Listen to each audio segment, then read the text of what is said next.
नमस्कार, आप देख रहे हैं जनादेश न्यूज। मैं हूं आपके साथ रश्मि त्रिवेदी। खबरें शुरू करने से पहले एक नजर हेडलाइंस पर। हेडलाइन के प्रायोजक है सुशीला चैरिटेबल ट्रस्ट, जहां लोक हित और विकलांग लोगों की सहायता करना ही है कर्म, जिसका एक ही नारा जनहित में योगदान कराना।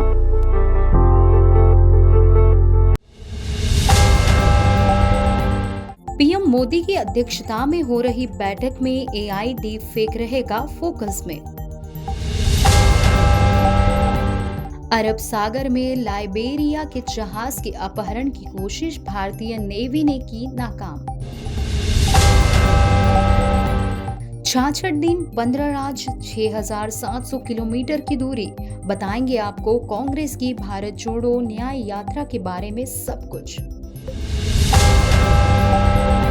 चीन के राजनयिक राष्ट्रीय स्वयंसेवक संघ के मुख्यालय क्यों गए? डिप्लोमैट्स के नागपुर दौरे पर कांग्रेस ने उठाए सवाल। पश्चिम बंगाल में ईडी की टीम पर हमला। टीएमसी नेता शाहजहां शेख के घर छापेमारी करने पहुंची थी टीम। जंगल में सर्च ऑपरेशन के दौरान बरसाई गोलियां। जम्मू कश्मीर के शोपियां के सुरक्षा बलों और आतंकियों के मुठभेड़। अब खबरें विस्तार से। पीएम नरेंद्र मोदी आज राज्य के डीजीपी और आईजी सम्मेलन में शामिल होंगे। इस बैठक में आर्टिफिशियल इंटेलिजेंस के बढ़ते प्रयोग और डीप फेक के बढ़ते खतरे को लेकर चर्चा होनी है। पीएम मोदी 2014 से लगातार इस सम्मेलन में हिस्सा ले रहे हैं। देश में डीप फेक के बढ़ते खतरे और साइबर क्राइम की मुश्किलों के बीच देश भर के अलग अलग राज्यों के डीजीपी और आईजी का सम्मेलन 5 से 7 जनवरी को जयपुर में हो रहा है। इस बैठक में पीएम नरेंद्र मोदी और गृह मंत्री अमित शाह भी शामिल हो रहे हैं। बैठक में राष्ट्रीय सुरक्षा, आतंकवाद और उभरते तकनीक के बीच डीप फेक के खतरे को लेकर भी चर्चा होगी।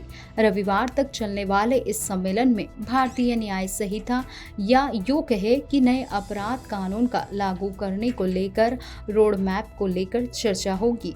सम्मेलन में साइबर क्राइम, पुलिसिंग तकनीक, आतंकवाद से लड़ने की चुनौतियां, नक्सलवाद, जेल सुधार जैसे मुद्दों पर भी बात होगी। डीजीपी और आईजी बैठक में सबसे ज्यादा जोर आर्टिफिशियल इंटेलिजेंस यानी एआई के आने के बाद डीप फेक के बढ़ते खतरे को लेकर होगी। इन खतरों से निपटने की रणनीति पर भी चर्चा होगी। सम्मेलन में वास्तविक खतरे और उससे निपटने के लिए बनी कार्य योजना भी पीएम मोदी को बताई जाएगी। हाल ही के दिनों में डीप फेक एक नए खतरे के रूप में सामने आया है। पुलिस अधिकारियों को इससे निपटने और इसको रोकने के लिए रणनीति बनानी होगी। 2014 से ही पीएम नरेंद्र मोदी डीजीपी और आईजी की बैठक को काफी गंभीरता से ले रहे हैं और वो इस सम्मेलन के लगभग सभी बड़े सत्र में मौजूद रहते हैं। 98वें डीजीपी आईजी नेशनल कॉन्फ्रेंस की शुरुआत आज दोपहर 2 बजे से शुरू हो गई। राजस्थान इंटरनेशनल सेंटर यानी RIC में होने वाले इस सम्मेलन में पीएम मोदी को दोपहर में जयपुर पहुंचने का कार्यक्रम बनाया गया।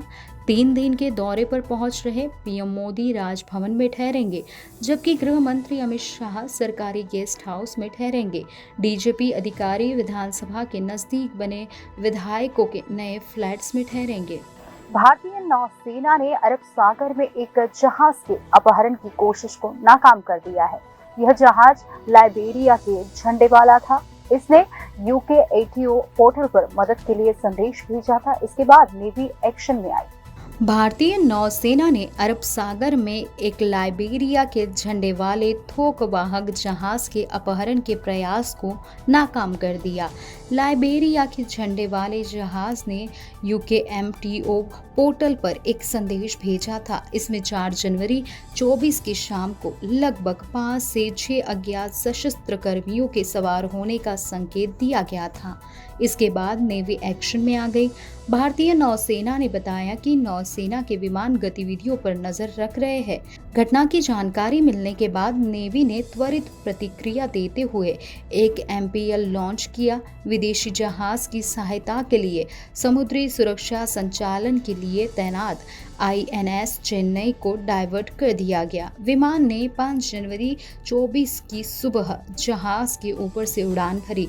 इसके साथ ही चालक दल की सुरक्षा सुनिश्चित करते हुए जहाज के साथ संपर्क स्थापित किया।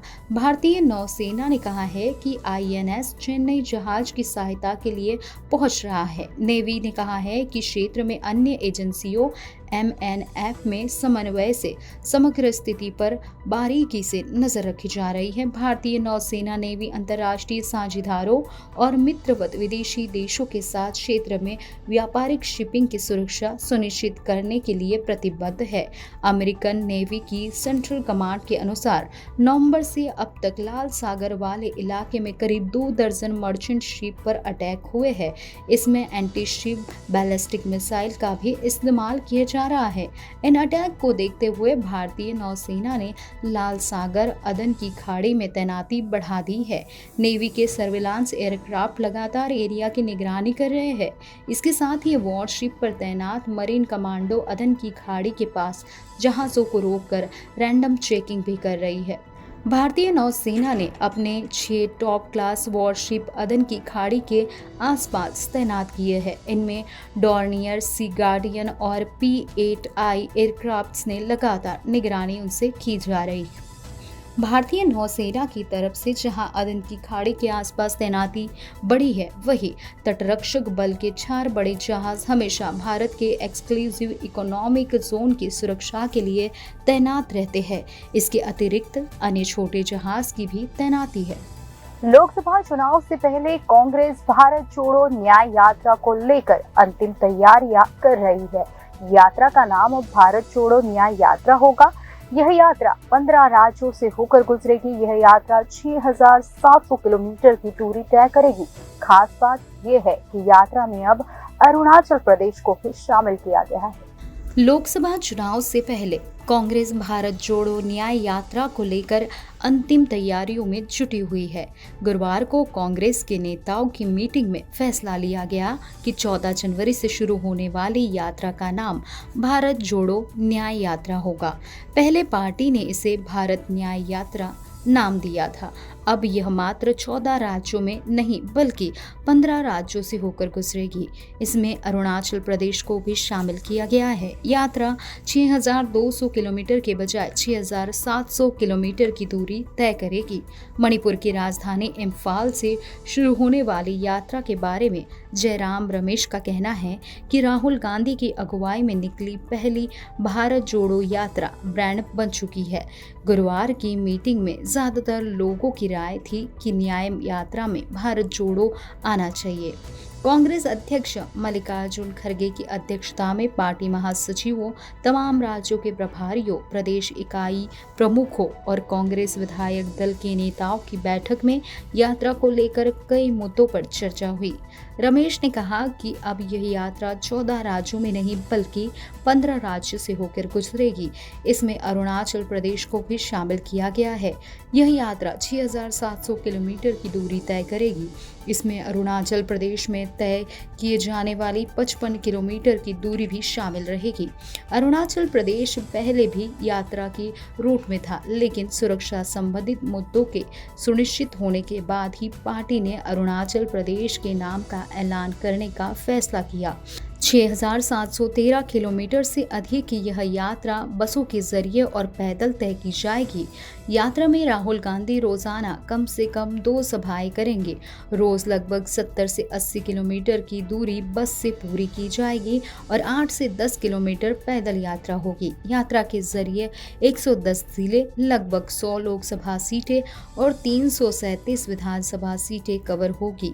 कांग्रेस नेता रमेश ने ऐलान किया है कि 2024 आम चुनाव के मद्देनजर यात्रा का सबसे बड़ा हिस्सा उत्तर प्रदेश से होकर गुजरेगा। उनका कहना था कि राहुल गांधी की अगुवाई में यात्रा उत्तर प्रदेश में 11वें दिन में 1074 किलोमीटर की दूरी तय करेगी। यह प्रदेश में 20 जिलों से होकर गुजरेगी। राज्य में जनाधार बुरी तरह से खो चुकी कांग्रेस एक बार फिर से देश के सबसे बड़े सूबे में अपनी पकड़ बनाने की कोशिश कर रही है। यह यात्रा मणिपुर, नागालैंड, असम, मेघालय, अरुणाचल प्रदेश, बंगाल, ओडिशा, बिहार, झारखंड, छत्तीसगढ़, यूपी, मध्य प्रदेश, राजस्थान, गुजरात, महाराष्ट्र जैसे राज्य से होकर गुजरेगी। 20 मार्च को यात्रा मुंबई में संपन्न होगी। 66 दिनों की यात्रा शुरुआत मणिपुर के इम्फाल से होगी। मणिपुर के 4 जिले में कुल 107 किलोमीटर का सफर एक दिन में तय होगा। इसके बाद नागालैंड में एंट्री होगी। 2 दिनों में 5 जिलों से होकर 257 किलोमीटर की दूरी तय होगी। असम में 8 दिनों में 17 जिलों में 833 किलोमीटर का सफर। अरुणाचल में 1 दिन में 1 जिले में की दूरी। मेघालय में 1 दिन में 1 जिले और 5 किलोमीटर की यात्रा। वेस्ट बंगाल में 5 दिनों में 7 जिलों में 530 किलोमीटर का सफर। बिहार में 4 दिन में 7 जिलों से गुजरते हुए 425 किलोमीटर की दूरी तय होगी। कांग्रेस की यात्रा झारखंड में 8 दिनों में 13 जिलों से होते हुए 804 किलोमीटर का सफर। ओडिशा में 4 दिनों में 4 जिलों में 341 किलोमीटर की दूरी। छत्तीसगढ़ में यात्रा 5 दिनों में 7 जिलों के जरिए 536 किलोमीटर की दूरी। मध्य प्रदेश में 5 दिनों में 9 जिलों से होकर 698 किलोमीटर की दूरी। राजस्थान में 1 दिन में 2 जिलों से होकर 128 किलोमीटर का सफर। साथ ही गुजरात में 5 दिनों में 7 जिले से गुजरते हुए 445 किलोमीटर दूरी और महाराष्ट्र में 5 दिनों में 6 जिलों से होते हुए 480 किलोमीटर की दूरी तय करेगी। कांग्रेस पार्टी के वरिष्ठ नेता और प्रवक्ता पवन खेड़ा ने चीन के राजनयिकों की नागपुर यात्रा पर सवाल उठाया है। चीनी डिप्लोमेट्स के संघ मुख्यालय जाने पर खेड़ा ने पूछा है कि क्या बताया जा सकता है कि वहां क्या चर्चा हुई। क्या समझौते हुए चीनी डिप्लोमेट्स ने पिछले महीने संघ मुख्यालय का दौरा किया था। चीन के राजनयिकों द्वारा राष्ट्रीय स्वयंसेवक संघ के मुख्यालय का दौरा किए जाने पर विवाद खड़ा हो गया है। कांग्रेस पार्टी के नेता पवन खेड़ा ने पूछा है कि चीन के राजनयिक राष्ट्रीय स्वयंसेवक संघ के मुख्यालय क्यों गए, वहां क्या चर्चा हुई, क्या समझौते हुए। खेड़ा ने कहीं प्रकाशित चीन के राजनयिक के दौरे की स्टोरी सोशल मीडिया प्लेटफॉर्म पर साझा की। रिपोर्ट के अनुसार चीन के राजनयिकों द्वारा पहली बार किसी हिंदूवादी संगठन के दफ्तर का दौरा किया गया है। चीनी डिप्लोमेट्स पहले महाराष्ट्र के दौरे पर गए थे। इस दौरान उन्होंने पहले महात्मा गांधी अंतर्राष्ट्रीय हिंदी विश्वविद्यालय का दौरा किया था। इसके बाद वे आरएसएस के नागपुर स्थित मुख्यालय गए थे। आरएसएस के मुख्यालय में ही संघ के प्रथम सर संघ चालक डॉक्टर केशव बलिराम हेडगेवार के नाम एक मंदिर है। इसे स्मृति मंदिर के नाम से जाना जाता है। रिपोर्ट्स में से आरएसएस के एक अधिकारी के हवाले से इस दौरे की पुष्टि का उल्लेख है। चीनी डिप्लोमेट्स का यह दौरा पिछले महीने यानी दिसंबर महीने में हुआ था। इस दौरे को इसलिए भी अहम माना जा रहा है क्योंकि आरएसएस की तरफ से हमेशा चीन के विस्तारवादी मानसिकता की आलोचना की जाती रही है। इतना ही नहीं, चीन की तरफ से तीखी आलोचना भी होती रही है। दुनिया के तमाम देशों के डिप्लोमेट्स संघ प्रमुख मोहन भागवत से मिलते आए हैं, लेकिन चीनी डिप्लोमेट्स के नागपुर संघ मुख्यालय में दौरा पहली बार हुआ है। रिपोर्ट के अनुसार चीनी डिप्लोमेट्स की संघ प्रमुख के उपलब्ध नहीं होने के कारण उनकी मुलाकात नहीं हो पाई थी। चीनी डिप्लोमेट्स के दौरे में शामिल प्रतिनिधि मिडिल रैंक के थे, जो भारत के दिल्ली और मुंबई शहरों में तैनात है। नागपुर मुख्यालय पहुंचने पर वहां पर संघ के एक अधिकारी ने उनका वेलकम किया और पूरी तरह उन्हें परिसर की विजिट कराई। चीनी डिप्लोमेट्स पहले महाराष्ट्र के महात्मा गांधी अंतर्राष्ट्रीय हिंदी विश्वविद्यालय गए हैं। इसी संस्थान में चीनी भाषा से जुड़े कुछ कोर्स संचालित होते हैं। इसके बाद उन्होंने बाद में नागपुर के मुख्यालय का रुख किया था। पश्चिम बंगाल में ईडी की टीम पर हमले का मामला सामने आया है। टीम पर यह हमला उस वक्त हुआ था जब अधिकारी टीएमसी नेता के ठिकाने पर छापे मारने गए थे। शाहजहां शेख को पूर्व खाद्य मंत्री ज्योति प्रिय मलिक के भी खास माने जाते हैं। पश्चिम बंगाल में प्रवर्तन निदेशालय की टीम पर हमले का मामला सामने आया है। ईडी की टीम पर यह हमला तब हुआ जब टीम राशन घोटाले के सिलसिले में तृणमूल कांग्रेस यानी टीएमसी नेता शाहजहां शेख के आवास पर छापा मारने के लिए जा रही थी। जानकारी के अनुसार पश्चिम बंगाल के संदेश खाली में स्थानीय लोगों ने हमला बोला। इस दौरान प्रवर्तन निदेशालय के अधिकारियों और उनके साथ आए सीआरपीएफ के जवानों को खदेड़ दिया। ईडी के अधिकारी सुबह से ही कोलकाता समेत कम से कम 15 जगहों पर छापेमारी उन्होंने की है।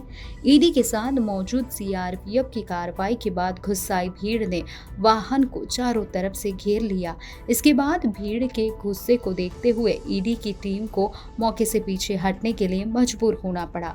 सूचना के अनुसार प्रवर्तन निदेशालय की टीम पर हुए हमले में एक युवक को चोट भी पहुंची है। उसे अस्पताल में भर्ती कराया गया है। शुरुआती जानकारी में बताया गया है कि ईडी की टीम टीएमसी नेता शाहजहां शेख के ठिकानों पर घुसने की कोशिश कर रही थी।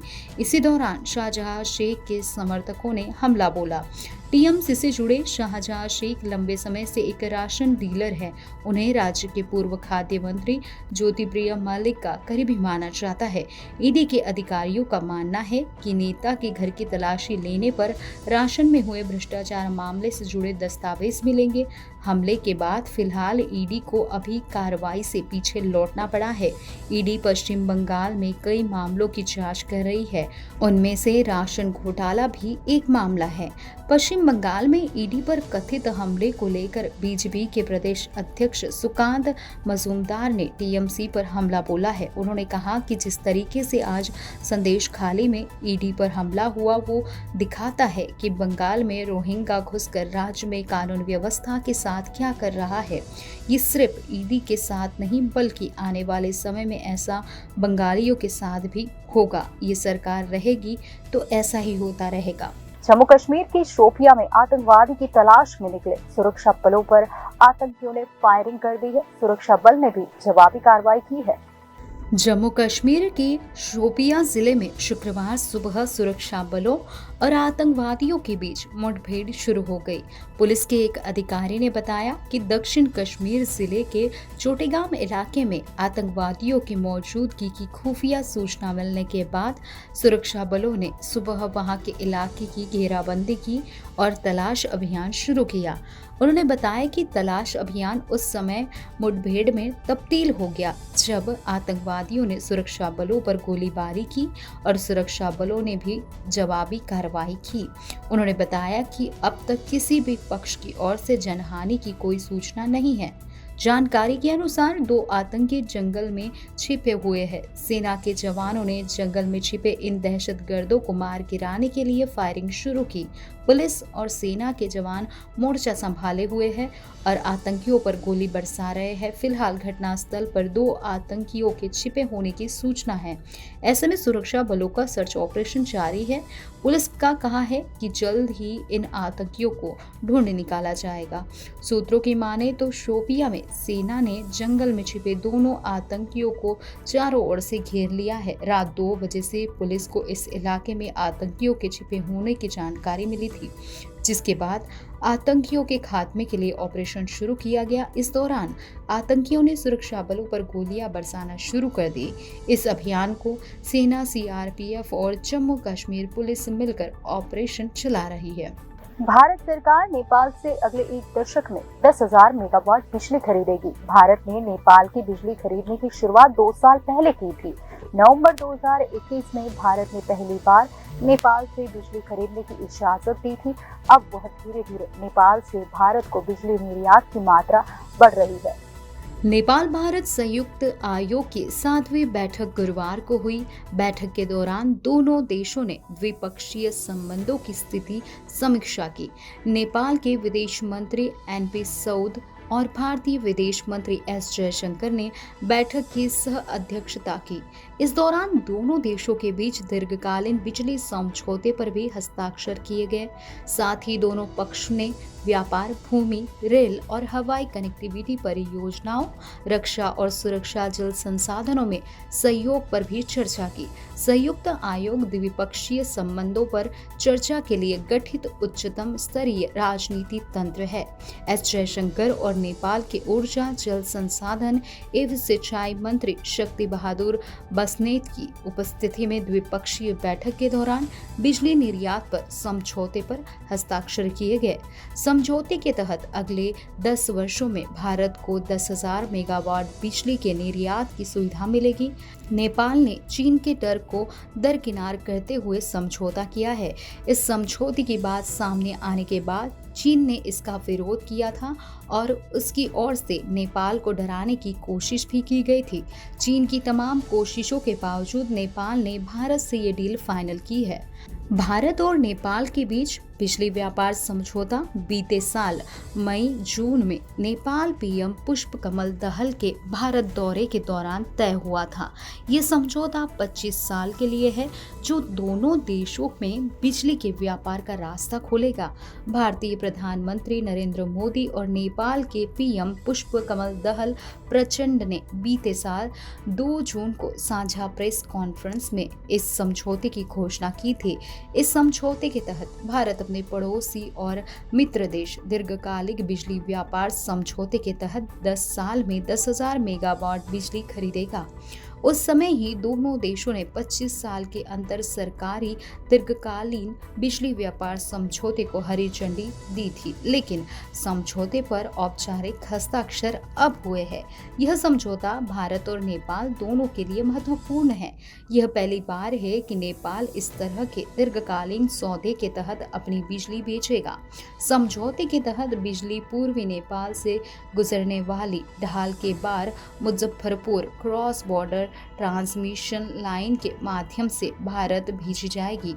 2 अन्य परियोजनाओं से उत्पन्न शेष 70 मेगावाट बिजली 132 केवी महेंद्रनगर टनकपुर ट्रांसमिशन लाइन से भारत के बाजार में आएगी। पीएम श्री स्कूल योजना के तहत उत्तर प्रदेश में स्कूलों के आधुनिकीकरण कार्यक्रम की शुरुआत हुई है। नवचयनित जिला बेसिक शिक्षा अधिकारियों एवं जिला शिक्षा एवं प्रशिक्षण संस्थानों के वरिष्ठ प्रवक्ताओं को नियुक्ति पत्र प्रदान किए गए। इसके साथ ही परिषदीय विश्वविद्यालय के प्रधानाध्यापकों को टैबलेट और परिषदीय विद्यालयों के प्रधानाध्यापकों व सहायक अध्यापकों को स्मार्ट क्लास के प्रमाण पत्र वितरित किए गए। प्रधानमंत्री ने 2022 में शिक्षक दिवस के अवसर पर पीएम श्री स्कूल योजना की घोषणा की थी। उत्तर प्रदेश के मुख्यमंत्री योगी आदित्यनाथ ने बृहस्पतिवार को कहा कि प्रधानमंत्री नरेंद्र मोदी की मंशा है कि राष्ट्रीय शिक्षा नीति 2020 के माध्यम से भारत एक बार फिर से दुनिया को नेतृत्व प्रदान करे और इस दिशा में उत्तर प्रदेश पूरी प्रतिबद्धता के साथ आगे बढ़ रहा है। मुख्यमंत्री ने यहां लोक भवन में 404 करोड़ रुपए की धनराशि से पीएम श्री स्कूल योजना के तहत स्कूल के आधुनिकीकरण कार्यक्रम की शुरुआत पर कहा है कि राज्य में वर्तमान में लगभग 5 करोड़ बच्चे विभिन्न पाठ्यक्रमों में शिक्षा ग्रहण कर रहे हैं, जबकि दुनिया के कई देश की आबादी भी 5 करोड़ नहीं है।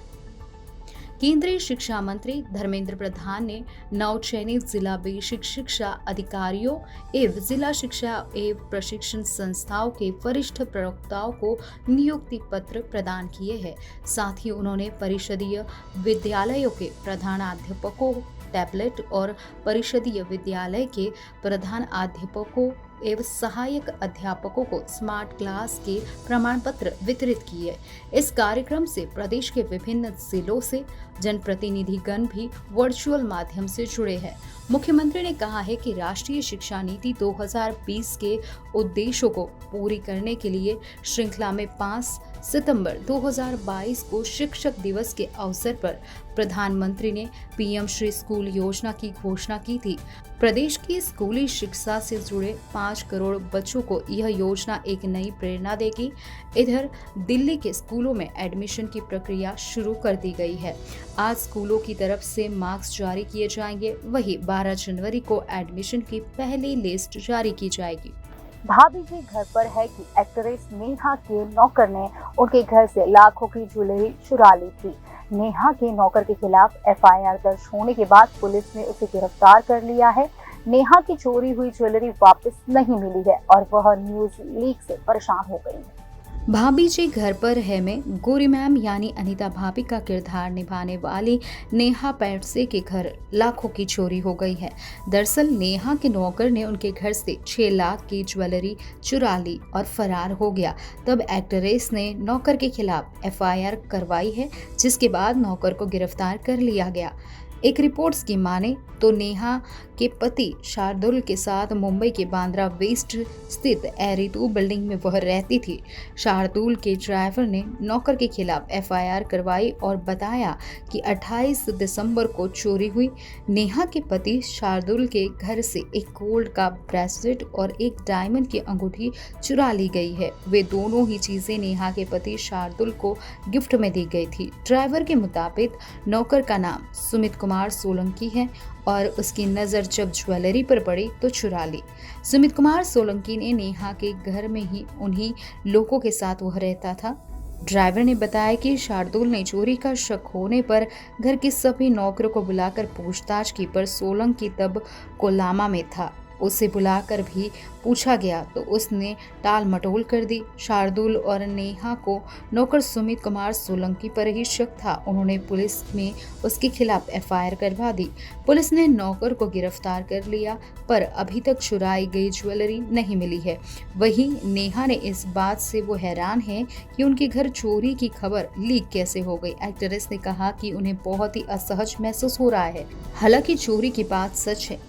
नेहा की करियर की अगर हम बात करें तो उन्होंने कई टीवी शोज किए हैं, जिनमें मैं कम इन मैडम भी शामिल है, पर पॉपुलैरिटी भाभी जी घर पर है से मिली है। यूरोपीय अंतरिक्ष एजेंसी यानी ईएसए ने बहुप्रतीक्षित प्रोग्रा 3 मिशन को लॉन्च करने के लिए भारतीय अंतरिक्ष अनुसंधान संगठन यानी इसरो के साथ हाथ मिलाया है। ये भारत के ध्रुवीय उपग्रह प्रक्षेपण यान यानी PSLV पर इस साल सितंबर में लॉन्च के लिए तैयार है। ये मिशन एक कृत्रिम ग्रहण का अनुभव करने का महत्वाकांक्षी प्रयास है। इस पर दुनिया की निगाहें है। यूरोपियन स्पेस एजेंसी का प्रोबा 3 मिशन सितंबर में भारत के PSLV पर लॉन्च होने के लिए तैयार है। इस अभिनव मिशन में 2 छोटे सैटेलाइट, एक कोरोनाग्राफ और एक ऑकुल्टर शामिल है, जो लगभग 150 मीटर की दूरी में उड़ान भरेंगे। ईएसए ने कहा है कि ये मिशन एक कृत्रिम सूरज ग्रहण बनाने के लिए 2 उपग्रहों के बीच उड़ान भरेगा। इससे सूर्य के धुंधले कोरोना के नए दृश्य सामने आएंगे। ये एक कृत्रिम सूरज ग्रहण बनाएगा। कृत्रिम सूरज ग्रहण के अलावा इस मशीन का उद्देश्य सौर कोरोना और सौर हवा की गतिशीलता का अध्ययन करना भी है, जो अंतरिक्ष मौसम की घटनाओं में अहम होगा। प्रोबा 3 मिशन में 2 परिष्कृत छोटे सैटेलाइट शामिल है, जिन्हें स्पष्ट रूप से अंतरिक्ष में एक अलग स्थिति के लिए डिजाइन किया गया है। एक सूर्य का निरीक्षण करने के लिए कोरोनाग्राफ के रूप में कार्य करता है, जबकि दूसरा एक ऑकुल्टर के रूप में कार्य करता है, जो सूर्य की उज्ज्वल चमक को रोकता है। ऑकुल्टर का सूरज की रोशनी को रोकना कोरोनाग्राफ को एक समय में कई घंटे के लिए धुंधले सौर कोरोना की छवि बनाने की अनुमति देगा, यानी ये एक कृत्रिम सूर्य ग्रहण की तरह होगा। इस मिशन का प्राथमिक उद्देश्य सोलर ऑब्जर्वेशन है। मिशन सटीक उड़ान का भी प्रदर्शन करेगा, जो अधिक उन्नत अंतरिक्ष संचालन के लिए रास्ते खोलेगी। इसमें दोनों सैटेलाइट का अलाइनमेंट 150 मीटर की दूरी पर कुछ मिलीमीटर की सीमा के भीतर होगा, जो अंतरिक्ष में परिवर्तन को देखते हुए एक अविश्वसनीय उपलब्धि है। प्रोबा 3 मशीन की सफलता भविष्य के स्पेस टेलीस्कोप और ईंधन भरने वाले मिशनों के लिए भी अहम साबित होगा। ये मिशन वैज्ञानिकों को प्राकृतिक ग्रहण के समान सूर्य के मायावी कोरोना का अध्ययन कराने की अनुमति देगा, जो सौर अनुसंधान के लिए अनमोल डेटा प्रदान करेगा। इस मिशन में इस्तेमाल हो रही 2 सैटेलाइट में एक 340 किलोग्राम का कोरोनाग्राफ और एक 200 किलोग्राम का ऑकुल्टर शामिल है। दोनों इस वैज्ञानिक बैलेट के लिए उपकरणों और नियंत्रण प्रणालियों की एक श्रृंखला से भरे हुए हैं। प्रोबा 3 मिशन अंतरिक्ष अन्वेषण में वैश्विक सहयोग को भी बढ़ावा दे रहा है। ईएसए और इसरो के बीच साझेदारी के लिहाज से ये मिशन अहम है। जैसे जैसे मिशन का लॉन्च नजदीक आ रहा है, दुनिया का ध्यान इस ओर बढ़ रहा है।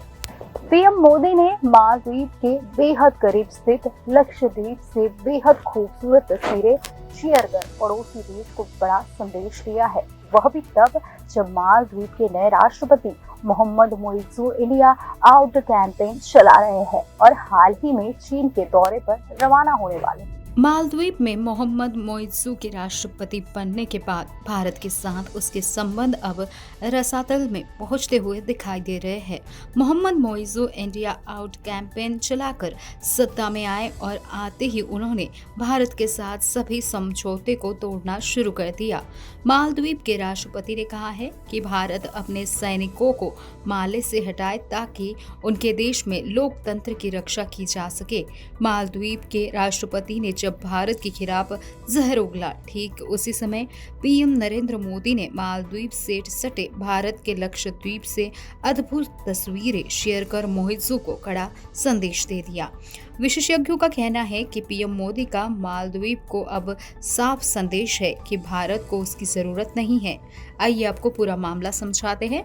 मालदीव के राष्ट्रपति ने अपनी चीन यात्रा से ठीक पहले ही कहा है कि अगर भारत अपने सैनिकों को मालदीव से नहीं हटाता है तो देश के जनता की लोकतांत्रिक इच्छा का असम्मान होगा और लोकतंत्र के भविष्य को संकट में डाल देगा। अब तक मालदीव में नए राष्ट्रपति बनने के बाद वहां के नेता सबसे पहले भारत का दौरा करते थे। मोइज़ू ने इसको बदलते हुए तुर्की की यात्रा की और अब वह चीन जा रहे हैं। उन्होंने कहा है कि भारत मालदीव के जनता की इच्छा का सम्मान करे। उन्होंने कहा कि बिना संसदीय मंजूरी के विदेशी सेनाओं की मौजूदगी मालदीव के संविधान का उल्लंघन है। मोइज़ू ने यह भी दावा किया है कि भारत मालदीव के सबसे करीबी दोस्त में शामिल है। मोइज़ू एक तरफ भारत को सबसे करीबी दोस्त बता रहे हैं, वहीं चीन के इशारे पर उन्होंने भारत के साथ होने वाले हाइड्रोग्राफिक सर्वे के समझौते को खत्म कर दिया है। माना जा रहा है कि मोइज़ू अब चीन के साथ ऐसे समझौते पर आगे बढ़ सकते हैं। यह समझौता साल 2019 में पीएम मोदी की यात्रा के दौरान किया गया था और इसे भारत और मालदीव के बीच रक्षा समझौतों का प्रतीक माना जाता था। मालदीव के इस भारत विरोधी रुख के बाद अब पीएम मोदी ने भी कमर कसनी शुरू कर दी है। पीएम मोदी के रणनीतिक रूप से बेहद अहम लक्षद्वीप से तस्वीरों को जारी करने और पर्यटकों से आने की अपील की कोशिश विशेषज्ञ मालदीव से छोड़कर देख रहे हैं। दरअसल मालदीव के समुद्री तट अपनी सुंदरता के लिए पूरी दुनिया में बहुत प्रसिद्ध है। ये मालदीव की कमाई का प्रमुख स्रोत है। साल 2018 में भारत मालदीव के पर्यटकों के स्रोत के मामले में 5वां सबसे बड़ा स्रोत था। साल 2019 में भारत दूसरे स्थान पर पहुंच गया। भारत से कुल 1,66,030 पर्यटक मालदीव पहुंचे। कोरोना काल में भी भारत के 63,000 पर्यटक मालदीव पहुंचे, जो सबसे ज्यादा थे। साल 2021 और साल 2022 में भी भारत 2.91 लाख और 2.41 लाख पर्यटकों के साथ शीर्ष पर रहा है। साल 2023 में भी जून तक 1 लाख लोग मालदीव पहुंच चुके थे। भारत का लक्षद्वीप ठीक उसी तरह के खूबसूरत समुद्री तटों के लिए जाना जाता है। हालांकि कई तरह के यात्रा प्रतिबंधों और पर्यटकों के लिए जरूरी सुविधाओं की कमी की वजह से पर्यटक कम आते हैं।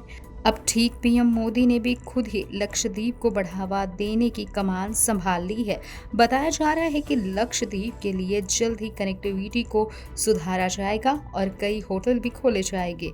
इससे भारत पर्यटकों को मालदीव जैसे प्राकृतिक सुंदरता भारत में भी देखने को मिलेगी। यह मालदीव के लिए बड़े झटके की तरह से होगा, जिसकी अर्थव्यवस्था पर्यटन पर काफी हद तक निर्भर है।